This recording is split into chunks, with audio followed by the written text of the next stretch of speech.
নমস্কার সকলকে, কেমন আছেন আপনারা? চলুন আজ আমি আপনাদের সাথে শেয়ার করব একাদশী স্পেশাল নিরামিষ থালি।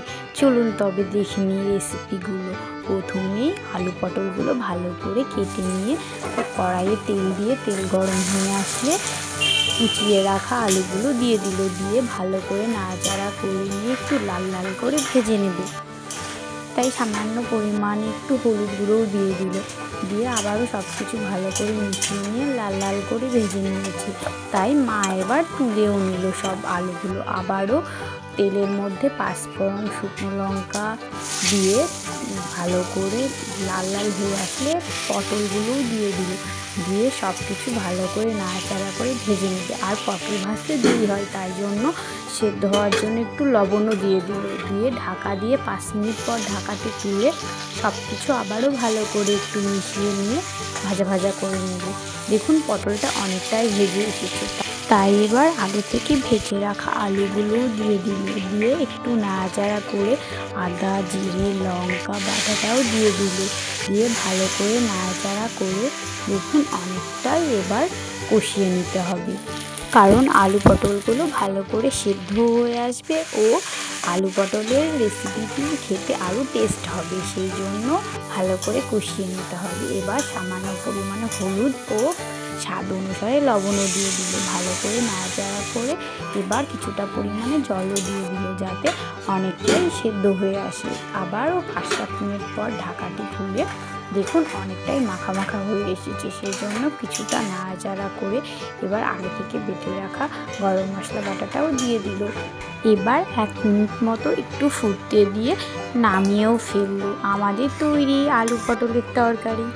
এই নিরামিষ আলু পটলের তরকারিটা ভাত ডালের সঙ্গেও ভালো লাগে ও রুটি পরোটার সঙ্গেও ভালো লাগে।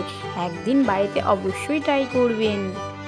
চলুন এবার আমি দেখাবো আলু পটল ডাঁটা ও মিষ্টি কুমড়োর তরকারি। প্রথমে কড়াইয়ে তেল গরম হয়ে আসলে পটলগুলো সব দিয়ে ভালো করে নাড়াচাড়া করে একটু লাল লাল করে ভেজে নেবে।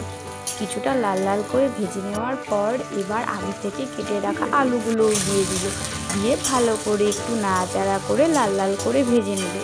এবার লাল লাল করে ভেজে এসেছে, তাই এবার আগে থেকে কেটে রাখা মিষ্টি কুমড়োটাও দিয়ে সব কিছু ভালো করে নাড়াচাড়া করে নেবে। এবার সব কিছু ভালো করে আবারও ভেজে নেবে, দিয়ে একটু লাল লাল হয়ে এসেছে দেখুন। তাই এবার ডাঁটাগুলোও সব দিয়ে সব কিছু ভালো করে নাড়াচাড়া করে ভাজা ভাজা করে নেবে।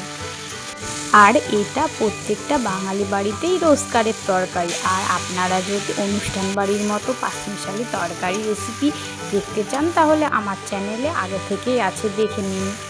দেখুন এবার সামান্য পরিমাণে হলুদ গুঁড়ো ও স্বাদ অনুসারে লবণও দিয়ে সামান্য পরিমাণে একটু জল দিয়ে নাড়াচাড়া করে কিছুক্ষণের জন্য ঢাকা দিয়ে 5-7 মিনিট পর ঢাকাটি তুলে সব কিছু ভালো করে আবারও নাড়াচাড়া করে নিচ্ছে। দেখুন অনেকটাই সেদ্ধ হয়ে এসেছে সব কিছু। তাই আবারও কড়াইয়ে তেল দিয়ে শুকনো লঙ্কা, তেজপাতা ও পাঁচফোড়ন দিয়ে সব কিছু ভালো করে একটু লাল লাল করে ভেজে নিয়ে আগে থেকে আদা, জিরে, লঙ্কা সব কিছু দিয়ে সব কিছু ভালো করে নাড়াচাড়া করে একটু কষিয়ে নেবে। একটু ভালো করে কষিয়ে নিতে হবে, তাহলে এই রেসিপিটি স্বাদ দ্বিগুণ বেড়ে যায়। এবার কিছুটা পরিমাণে সরিষা বাটাও দিয়ে আর কিছুটা হলুদ গুঁড়োও দিয়ে সব কিছু ভালো করে নাড়াচাড়া করে নিয়ে দেখুন অনেকটাই মশলা কষিয়ে এসেছে। তাই এবার আগে থেকে সেদ্ধ করে রাখা সব সবজিগুলোও দিয়ে ও সামান্য পরিমাণে চিনিও দিয়ে যাতে টেস্টটা আরও সুন্দর আসে। দিয়ে সব কিছু ভালো করে নাড়াচাড়া করে নিচ্ছে। এবার সামান্য পরিমাণে একটু ময়দাও দিয়ে যাতে সব কিছু মাখা মাখা হয়ে আসে।